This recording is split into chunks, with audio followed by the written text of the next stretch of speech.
Thank you for joining us on Finding God in the World of Video Games, a place where we celebrate our favorite games, characters, and gaming stories while uncovering biblical insight and spiritual truth along the way. We're here mere weeks away from the 2019 E3 Expo, and a slew of announcements regarding our favorite games and favorite franchises are right around the corner. Some will be surprising, some will be revolutionary, and some will probably just be another Call of Duty. But as we salivate over the thought of seeing what the future holds for the world of gaming, it seemed right to me to go back to a few games that were gathering dust on my bookshelf and refresh myself on them before their next iteration unfolds. And this is why Halo 5 is in my Xbox right now, a game I unfortunately didn't give much time to when it came out. With news of the latest adventures of our beloved Master Chief bound to be revealed shortly, I decided to give the multiplayer mode of Halo 5 a little attention for the first time, and I learned a few critical things about myself in the process. Like most modern multiplayer shooters, Halo 5 equips your Spartan with the ability to regenerate health and armor simply by standing still for a short period of time without taking any further damage. Now in the real world, that is unlikely to be a great strategy if you're experiencing the type of blood loss that these Space Marines are facing. If you're just walking through the park one day and say you're suddenly struck in the face with a glowing energy sword, which happens from time to time, I would highly encourage you to proceed immediately to your nearest urgent care or ER. Standing very still behind a tree, not so likely to improve your situation. But in Halo, your mere lack of movement seems to be sufficient to raise your shields and heal any damage caused by taking a laser rifle bolt to the chin. Now that I think about it, maybe that's why we wait so long in waiting rooms at the doctor's office. Perhaps these doctors and nurses are just huge fans of Halo, and they're thinking that maybe your respiratory infection will get better if you just sit still in an uncomfortable chair long enough and read a bunch of outdated magazines. Either way, this regeneration-based gameplay mechanic has presented me with an uncomfortable mirror in which to view myself.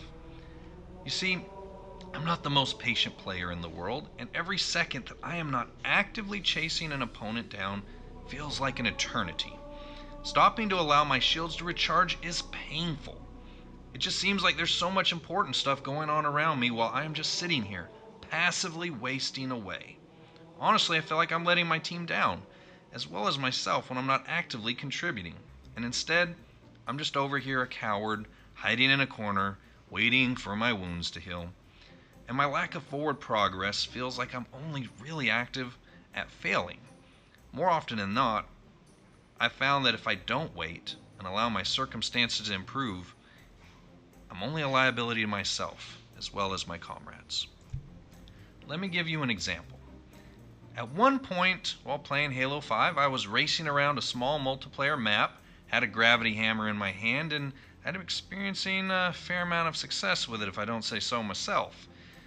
Unfortunately, the last enemy I'd encountered felt, let's just say, a certain kind of way about being smashed with a giant hammer, and he let my shields and health know it through a barrage of bullets that left me blinking red and on the verge of death. In my weakened state, the wisest course of action would have been to slow down and allow my health to fully recharge before diving in for more. And I was fully aware of the importance of going back into battle with full health, but I just couldn't resist the siren call of the multiple red dots populating on my screen, indicating there was some sweet action nearby. So I blasted towards the sound of bullets and explosions, expecting to catch my foes by surprise and overwhelm them with my sheer audacity. Much to my chagrin, they were not overwhelmed. They weren't even whelmed. And as the dust settled on my freshly exploded carcass, I would like to say that I sat and pondered my reckless strategy and reflect on where it all went wrong. I would like to say that. But instead, I blasted forward immediately after respawning with the intent to pay them back. Thinking surely they won't see this brazen offensive coming. Well, the plasma pistol I spawned with was not much of a match for the 4 very well-armed and prepared adversaries I ran into, and once again, I received the glorious opportunity to count the seconds until my return and reconsider the importance of a slower but wiser path to the finish line. Many times in life, we reach this very same point of seeming futility. No outward signs of massive progress, no giant rain clouds in the sky when we were promised an abundance of rain. Just the slow and steady drip of each day imperceptibly moving us mere centimeters closer to the finish line. It is incredibly frustrating when you can palpably feel your sense of purpose, your raw, naked destiny just hanging there like a fruit ready to be plucked from a tree, but nothing is happening. Maybe it's a job that you interviewed for that you know would be perfect for you, but the phone stubbornly refuses to ring. Sometimes it's an opportunity or an idea that you know would be huge if you could just get your viral moment, or maybe some financing to help grow it. But the world simply ignores your groundbreaking concept. It could be a relationship or a personal struggle, literally any area of your life in which you can see the bright glow of victory so clearly in the distance that you can taste it, but it simply won't materialize yet. In the book of Exodus, Moses found himself in this very same place.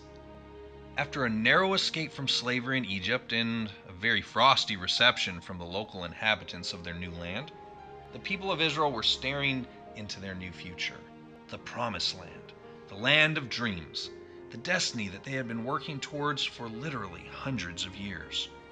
It was right there in front of them, waiting to be taken. There was only one teensy-weensy problem.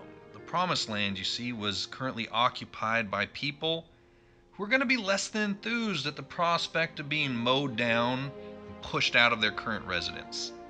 A lot of conflict lied ahead.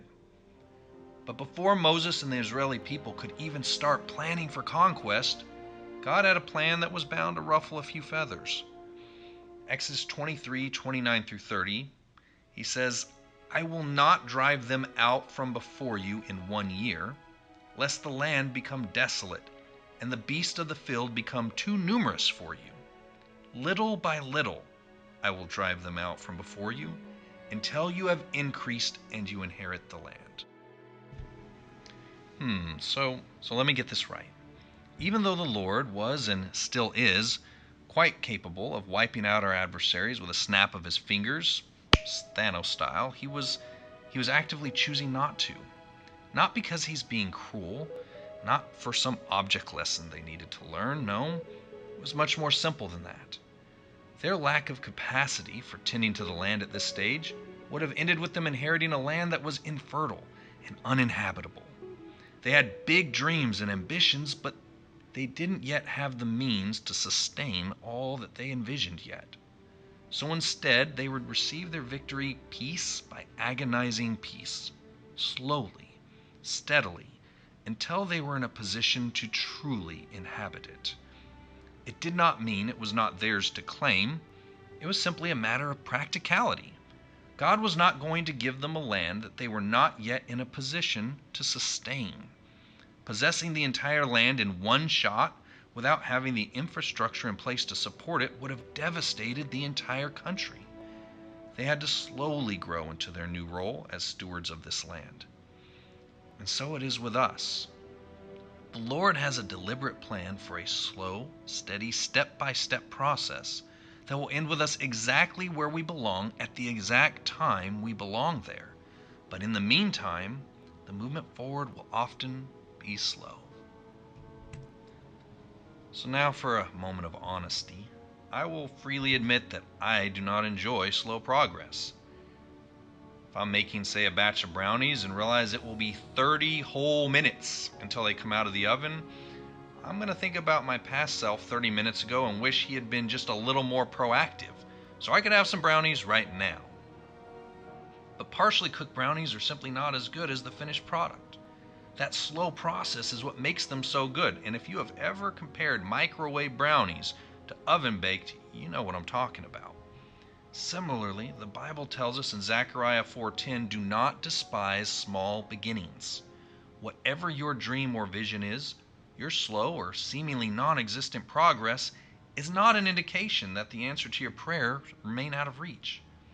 The fact that your adversaries still possess what you were promised only means that they are actively cultivating and caretaking what you will inherit when the day and time is right. I'm now at the stage of my life where I can see quite clearly in the rearview mirror how many times my lack of perceived progress was actually the presence of God ensuring I was in a position to truly succeed in what He had planned for me. He showed His kindness and wisdom by forcing me to stop and allow my shields to fully recharge so I wouldn't fail at my next conflict. He ensures that we possess the necessary mental, physical, and spiritual bandwidth before we are placed into a position that would demand such things from us. His grace allows us to fight these battles slowly, intentionally, and gradually. He is preparing us through these seemingly unnecessary tragedies, the setbacks we experience in life, and the mundane daily activities for the destiny and future that your heart received from Him. Our culture is inundated with the expectation for everything to happen right now. We can't even wait for fast food anymore. We order it on our phone so it's ready for us to grab and walk out without waiting those long, painful 3 minutes for a microwaved hamburger anyway. I see infomercials promising immediate results on weight loss or the removal of blemishes. Investors guaranteeing rapid and exponential return on your investments. And most disturbingly, preachers informing us that our destiny is now, and we can have everything that God has for us right now. Usually for the low suggested offering of $49.99 for their book or DVD series. But David was promised to become king as a boy, and he didn't achieve that promise until he turned 30 and endured an incredibly harsh path to get there.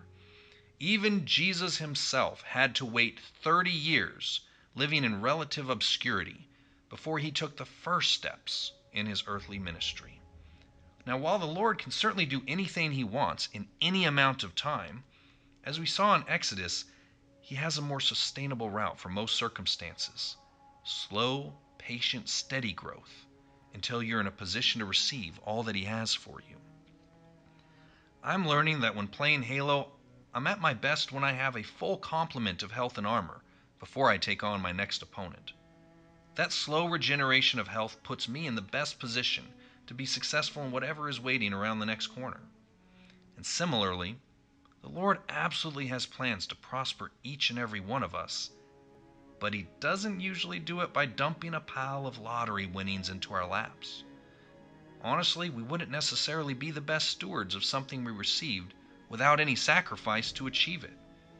Instead, He slows us down long enough to truly grow through each successive experience in our lives, lovingly investing into us through the blood, the sweat, and the tears of gradual progression.